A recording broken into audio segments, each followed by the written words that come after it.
திரு விஜய் அவர்களுக்கு உங்கள் உளவுத்துறை இந்த தகவலை சொன்னதா இல்லையா என்று எனக்கு தெரியவில்லை. நான் சொல்கிறேன். வருவாய் நிர்வாக ஆணையராக விஜய் அவர்கள் முன்னாள் தலைமைச் செயலர் திரு முருகானந்தம் அவர்களை நியமித்தார். முருகானந்தம் அவர்களுக்கு ஒரு சிறு அறுவை சிகிச்சை. அவர் ஒரு வார காலம் விடுப்பில் சென்றிருக்கிறார். அவர் விடுப்பில் சென்றால் அவருக்கு அடுத்த நிலையில் இருக்கக்கூடிய கூடுதல் வருவாய் நிர்வாக ஆணையர் முருகானந்தத்தின் பதவியை வகிக்க வேண்டும் இல்லையா? அந்த கூடுதல் வருவாய் நிர்வாக ஆணையர் யார் என்றால் பிரகாஷ் ஐஏஎஸ். சிஎம்டிஏ கார்ப்பரேஷன் உள்ளிட்ட பதவிகளில் கொள்ளை அடித்த 500 கோடிக்கு குறையாமல் சேர்த்த அந்த பிரகாஷை டம்மி போஸ்ட்டில் போடணுன்றதுக்காக தான் அங்கே போட்டிருக்காங்க. திருச்சியில் ஒரு மிகப்பெரிய வணிக வளாகத்துக்கு பட்டா மற்றும் அனுமதியை வழங்கி அவரும் வருவாய்த்துறைக்கு அமைச்சராக இருக்கக்கூடிய செங்கோட்டையனும் ஒரு பெரிய அமௌண்ட்டை கடந்த 3 நாட்களில் பார்த்து விட்டார்கள் என்பதை முதல்வரின் கவனத்திற்கு கொண்டு செல்கிறேன். திரு செங்கோட்டையன் அவர்கள் மீதெல்லாம் விஜய் அவர்கள் மிகுந்த கவனமாக இருக்க வேண்டும். 91 96 காலகட்டத்தில் வனத்துறை அமைச்சராக இருந்தார், போக்குவரத்து துறை அமைச்சராக இருந்தார், உள்ளாட்சியும் கொஞ்ச நாள் பார்த்தாருன்னு நினைக்கிறேன். காட்டில் இருக்கிற 350 வருஷ தேக்க மரத்தெல்லாம் வெட்டி விற்றது தான் செங்கோட்டையன். இப்போ கூட சண்முகம் சொல்லுவார், அந்த வாச்சாத்தி விஷயத்தை பற்றி செங்கோட்டையன் தான் இதெல்லாம் பண்ணார்னு சண்முகம் அடிக்கடி குறிப்பிடுவார். வனத்துறை அமைச்சராக இருந்து மரத்தை பூரா வீரப்பனோடு சேர்ந்து விற்றது செங்கோட்டையன். பஞ்சாயத்துகளுக்கு இலவச கலர் டிவி வழங்கும் ஊழல் வழக்கில் தண்டிக்கப்பட்டவர் செங்கோட்டையன். எடப்பாடி பழனிசாமி முதலமைச்சராக இருந்தபோது உதயச்சந்திரனை மாற்றியே தீர வேண்டும் என்று ஒற்றை காலில் செங்கோட்டையன் நின்றதற்கு காரணம் வாத்தியார் டிரான்ஸ்ஃபருக்கு காசு வாங்காதீங்கன்னு சொல்லிட்டு உதயச்சந்திரன் சொல்கிறாரு. நான் வாங்குவேன். அது என்ன வாத்தியார் டிரான்ஸ்ஃபருக்கு கல்வித்துறை அமைச்சர் வாங்காமல் யார் வாங்குறது? ராஸ்கல், வனத்துறை அமைச்சர் வாங்க முடியும்? நான்சென்ஸ் என்று அவரை மாற்றிவிட்டு லஞ்சம் வாங்க வசதியான ஒரு அதிகாரியை நியமித்தவர் தான் இந்த செங்கோட்டையன். இந்த அரசு பதவியேற்ற பிறகே செங்கோட்டையனுக்கு எந்த துறைப்பா கொடுத்தாங்க? நிதித்துறை. ஒரு மூத்த அமைச்சர், நிதி நிர்வாகம் நன்றாக செய்வார் தானே கொடுத்தாங்க. எதுக்கு அது எனக்கு வேணாம், எனக்கு வருவாய் கொடுங்கன்ட்டு எதுக்கு இப்போ நீ ஒப்பாரி வச்ச? துட்டு வராது அதில். அதனால் அதற்கு பின்னால் ஒரு ரவுடி அமைச்சருக்கு அந்த நீதிமன்றத்தில் ஆஜராக வேணான்றாங்க. அந்த அமைச்சருக்கு அந்த துறை சென்று சேர்ந்திருக்கிறது. தமிழாய்ந்த அறிஞர் போல இருக்கு. அந்த வெள்ளை அறிக்கை படிச்சப்ப தெரிஞ்சுக்கிட்டேன். இல்லை, அவர் படிக்கிறாரு, குறைஞ்சபட்சம் அவருக்கு புரிஞ்சுதா என்ன படிச்சாருன்னு? விடுங்க, யாருக்கு புரியணும்? அவரே ஸ்ட்ரெஸ்ஸில் அந்த நீதிமன்ற வழக்கு வேறு சும்மா கூப்பிட்டுருக்காங்க, ஸ்ட்ரெஸ்ஸில் படிச்சிருப்பாரு போல. ஸோ செங்கோட்டையன் வருவாய்த்துறையை கேட்டு பெற்றதற்கு காரணமே சம்பாதிப்பதற்காகத்தான். உங்கள் மூக்குக்கு கீழே உட்கார்ந்துக்கிட்டு பிரகாஷும் செங்கோட்டையனை சேர்ந்து இந்த வேலையை பார்த்துருக்காங்க. ஸோ இந்த அதிகாரிகள் நல்லா இருக்கிற அரசியல்வாதிகளையும் கெடுத்துருவாங்க. இப்போ இந்த புதிதாக பதவியேற்றிருக்கக்கூடிய அமைச்சர்கள் ஒரு நல்ல நிர்வாகத்தை கொடுக்க வேண்டும் என்ற எண்ணத்தில் செஞ்சுட்ருக்காங்க. என்ன தம்பி இப்படி இருக்கிற? லேசாக ஒரு கையெழுத்தை போட்டு 1996 அப்போது தலைமைச் செயலராக இருந்த ஹரிபாஸ்கர், டாமின் சேர்மேனாக இருந்த தியானேஸ்வரன், ஊரக வளர்ச்சித்துறை இயக்குநராக இருந்த சத்தியமூர்த்தி, சென்னை மாநகராட்சி ஆணையராக இருந்த ஜெட்டி ஆச்சாரியலு, இது போல பல அதிகாரிகள் சிறை சென்றார்கள். ஐஏஎஸ் அதிகாரிகள் 2021 2026 வரை ஐஏஎஸ் மற்றும் ஐபிஎஸ் அதிகாரிகளின் சொத்து மதிப்பு எவ்வளவு உயர்ந்துள்ளது என்று கணக்கெடுத்து அவர்கள் மீது வருமானத்திற்கு அதிகமான சொத்து சேர்த்த வழக்கை பதிவு செய்யுங்கள். தமிழகம் உங்களுக்கு என்றென்றும் நன்றி உணர்வோடு இருக்கும். மக்கள் கொண்டாடுவார்கள் உங்களை. அரசியல்வாதிகளாவது அவன் சம்பாரிச்ச காசுல கொஞ்சமாவது செலவு பண்ணுறான் தம்பி. ஆமாம், அடுத்த எலெக்ஷன் எடுக்கணும், வாக்காளருக்கு கொடுக்கணும். அது சொல்ல வாங்குறதே அப்படி தான் வாங்குறான். அப்போ அவங்க கொடுக்கணுயா, தொகுதியில் கொடுக்கணுயா, செலவு பண்ணுயா, நான் ஒரு 4 தொகுதியை பார்த்துக்கணுயா, செலவு பார்த்துக்கணுயான்ட்டு. இந்த அதிகாரிகள் என்ன செலவு? 2011 சம்பாரிச்சிட்டு இருக்காரு உமாநாத். கொரோனா பீரியடில் அடித்த கொள்ளை கொஞ்சம் நஞ்ச கொள்ளை இல்லை. குட்கா யாவரையோடு சேர்ந்து அன்றைக்கி உனக்கு ஒரு எமர்ஜென்சியில் உடனடியாக பர்ச்சேஸ் பண்ணி ஆகணும், ஷார்ட்டேஜாக இருக்குது. க்ளவுஸு, பிபிடி கிட்டு, கவுனு, மாஸ்க்கு, சானிடைசரு. நான்லாம் கொரோனா வந்தப்போ உலகமே அழிஞ்சிருமோன்னு பயத்தில் இருந்தேன். அப்போ கூட பணம் அடிக்கணும்னு உங்களுக்கு பாருங்க. அதுதான் குட்காவோட சிறப்பு. அவ்வளோ அடித்த உமாநாத் திருப்பி 2021 திமுக ஆட்சி வந்த உடனே முதல்வரோட செயலராக எவ்வளவு இன்டெலிஜென்ட் ஆப்ரேட்டர்னு பாருங்க. தீப்பொறி தினேஷை கையில் போட்டுக்கிட்டு கொள்ளனா கொள்ள கொஞ்சம் நெஞ்ச கொள்ள இல்லை, திருப்பி மெடிக்கல் அவர் கண்ட்ரோல் வருது. அதுக்கு பிறகாவது இந்த ஆளுக்கு ஒரு டம்மி போஸ்ட்டில் போவார்னு பார்த்தா திருப்பி யாராவது இப்படி ஒரு கொள்ளக்காரனை தூக்கி உணவு நுகர்பொருள் வழங்குத்துறை ஆணையராக போடுவாங்களா? வந்த 20 நாளில் ஒரு டெண்டரை விட்டு, அதுவும் 1500 கோடி, 1800 1% எவ்வளோ? அதில் 18 கோடி அடிச்சிட்டாரு. டெண்டர் விட்டதே மந்திரிக்கு தெரியாது. எப்படிப்பட்ட மந்திரி பாரு, புதுசு இல்லை, மிரட்டுறது. சார் உங்களுக்கு தெரியாது சார், சிவி சண்முகம் மாதிரி ஒரு ஆள் இவங்களுக்கெல்லாம் மந்திரியாக இருக்கணும், கூப்பிட்டு நறுக்குன்னு கொட்டுவாங்க. எனக்கு தெரியாத? ஸோ இந்த அதிகாரிகளின் ஊழலை முதலமைச்சர் விசாரிக்க வேண்டும். உண்மையிலேயே சினிமா ஹீரோ மாதிரி உங்களை பார்ப்பாங்க. அது நீங்கள் செய்யுங்க. டெய்லி ஒரு வாட்டி வாழ்த்துறேன் நான் முதல்வரை. டிவிகேவோட ஸ்ட்ராட்டஜிஸ்ட் திரு ஆரோக்கியசாமி அவர் எப்பவுமே வந்து வெளியே வரமாட்டாரு. அவர் எப்படி இருப்பான்னு கூட பல பேருக்கு தெரியாது. எனக்கு தெரியும், 5-6 வாட்டி சந்திச்சிருக்கேன். திருச்சி கிழக்கில் அவர் போட்டியிட போறாருன்னு சொல்றாங்க. உண்மையா இருக்க வாய்ப்பு இருக்காங்க சார்?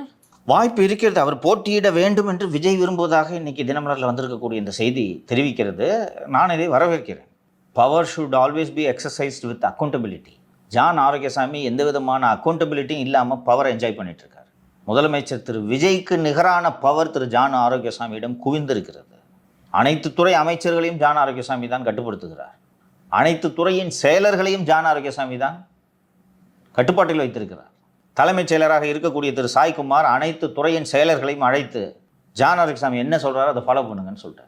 ஜான் ஆரோக்கியசாமி சொல்வது விஜய் அவர்கள் சொல்வது போலவே அல்ல போலத்தான் என்று சொல்லியிருக்கிறார். அது மட்டுமல்லாமல் அனைத்து துறை செயலர்களுக்கும் சாய்குமார் விடுத்திருக்கக்கூடிய உத்தரவு என்னவென்றால், உங்ககிட்ட ஒரு ஆள் ஃபோனை கொண்டு வந்து கொடுப்பாரு, அந்த ஃபோனில் ஜான் ஆரோக்கியசாமி பேசுவார், அவர் என்ன சொல்கிறாரோ ஃபாலோ பண்ணும். ஜான் ஆரோக்கியசாமி அவங்க ஃபோனுக்கு போய் பேச மாட்டார். இவரே கையில் 2 ஃபோன் வச்சுருக்காரு. சிடிஆர் ஐபிடிஆர்லாம் எடுக்க முடியாதான், நான் எங்கே பேசுனேன் அப்படின்னு சொல்கிறதுக்கு. ஸோ ஒரு ஆள் ஃபோனை எடுத்துகிட்டு போயிட்டு ரெவன்யூ செக்ரட்டரி இருக்கானா, ரெவன்யூ செக்ரட்டரிகிட்ட சார் பேசுகிறேன் அப்படின்னு கொடுப்பாரு. கொடுத்தோன்னே அவர் வாங்கி சார் ரைட்டு சார் அப்படின்னு. இது வந்து பவர் வித்தவுட் ரெஸ்பான்சிபிலிட்டின்னு நான் ஃபீல் பண்ணுறேன். தவறு இது. போட்டி போட்டுட்டோம், எம்எல்ஏ ஆகட்டும், மந்திரி ஆகட்டும். மந்திரி ஆனீங்கன்னா எல்லாத்தையும் கையெழுத்து போடுறீங்கள. நாளைக்கு ஜான் ஆரோக்கியசாமியே ஊழலில் ஈடுபட்டாலும் ஊழல் தடுப்பு சட்டத்தின் கீழ் ஜான் ஆரோக்கியசாமி மீது வழக்கு பதிவு செய்வதற்கு அவர் பொது ஊழியராக வேண்டும். என்ன ராஜா, இப்போ நீ உதயநிதி மேலே ஸ்டாலின் மேலே நீ கேஸ் போடலாம், விஜிலன்ஸு. திராவிட மாப்பிள்ளை சார் மேலே கேஸ் போட முடியுமா? அதனால் இவர் தேர்தலில் போட்டியிட்டு வெல்லட்டும். அதனால் இது வரவேற்க தகுந்த ஒரு விஷயமாகத்தான் நான் பார்க்கிறேன். சார், அரசியலில் பெரும் மாற்றத்தை ஏற்படுத்த காத்திருக்கும் தனுஷ் அவர்களோட அந்த கொடியெல்லாம் லான்ச் பண்ணாங்க. அது குறித்து நேற்று கேள்வி கேட்டப்ப அவர் மட்டும் சிரிச்சுட்டு பதில் சொல்லாமல் போயிட்டார் சார். நான் சொன்னது சரியா இருக்கா? தத்துவத்தை சொல்லாம ஆரம்பிக்கிறீங்க. எண்ணம் போல் வாழ்க்கை, எண்ணம் போல் தான் வாழ்க்கை.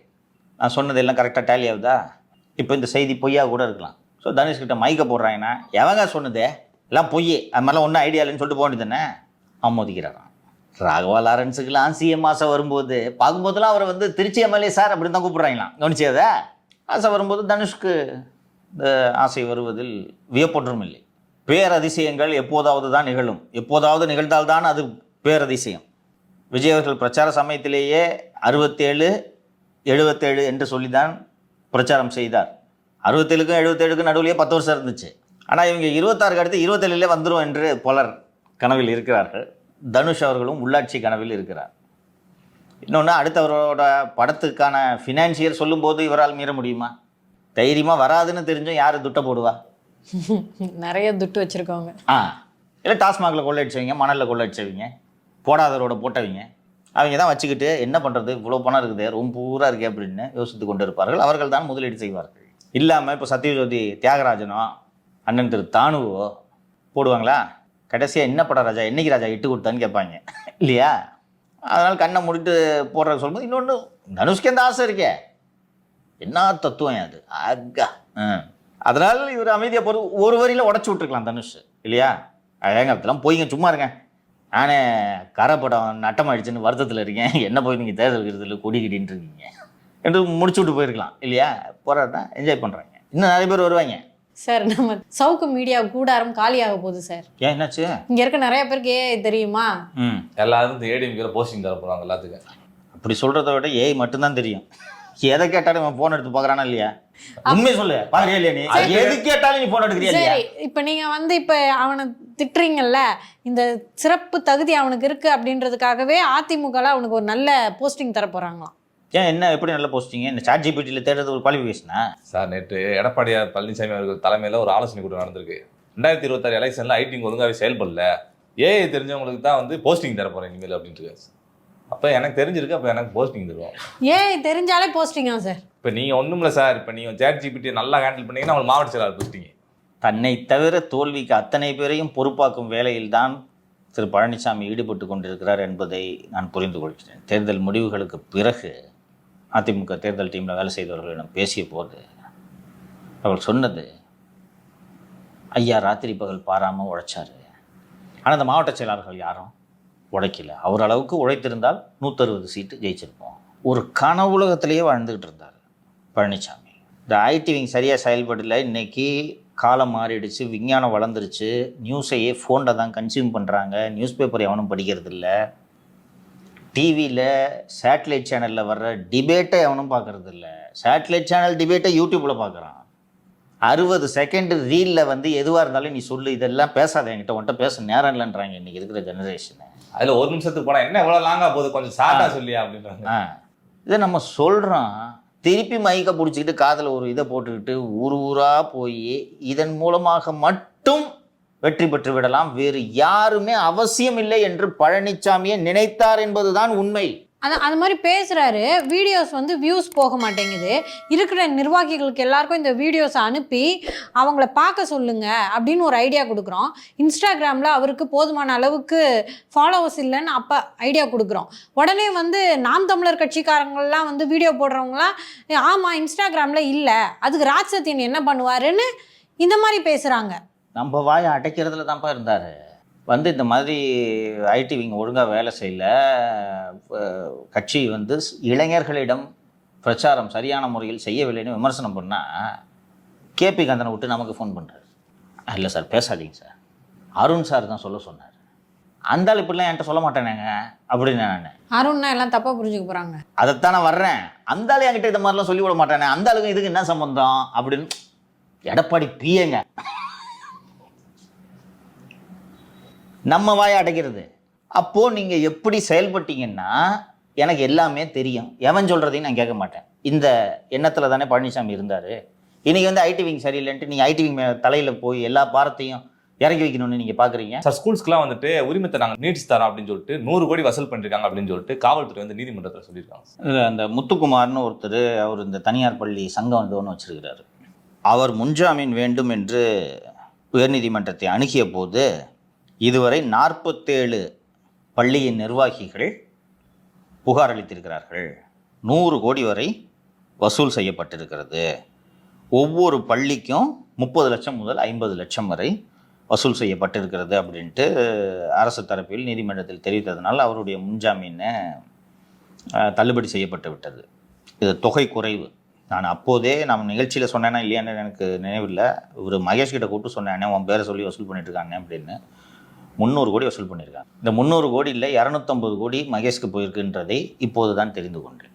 அதனால் இந்த முத்துக்குமாரோட ஜாமீன் எப்படியும் தள்ளுபடி ஆயிடுச்சு. அதனால் அவர் எப்படியும் கைது செய்யப்படுவார். பிடிச்சு உலுக்கி மகேஷோட ரோல் இதில் என்னன்றதை கண்டுபிடிச்சி இந்த கண்டிஷன் ஸ்டாரை பிடிச்சி தூக்கி முதல்ல உள்ளே போடணும். ஏன்னா அவ்வளோ அடிச்சிருக்காரு மகேஷ். அவரை தாவேக்காக்கு அனுப்பாமல் ஓய மாட்டீங்க போல.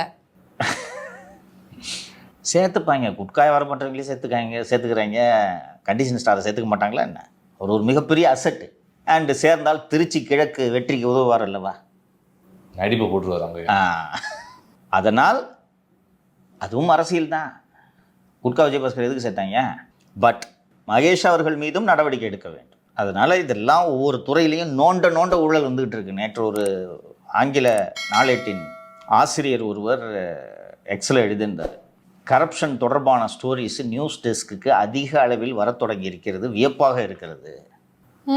கடந்த சில ஆண்டுகளாக ஊழல் ஒரு விஷயமே இல்லை, இவங்க எழுதல, விஷயமே இல்லாமல் இருந்துச்சு. இன்னைக்கு கரப்ஷன் ஸ்டோரிஸ் நியூஸ் டெஸ்க்கு வர்றது சந்தோஷமாக இருக்குது. இதன் மீது அரசு சரியான முறையில் நடவடிக்கை எடுத்தால் வரலாற்றில் இந்த அரசின் பெயர் பதிவு செய்யப்படும்ன்ற மாதிரி ஏதோ எழுதியிருந்தாருன்னு நினைக்கிறேன். இது இந்த பள்ளி ஊழல் போல எல்லா துறைகளிலும் இருக்கிறது. ஸோ ஆவணவற்றை குழந்தை இயேசு அரசு செய்யும் என்று நம்புகிறேன்.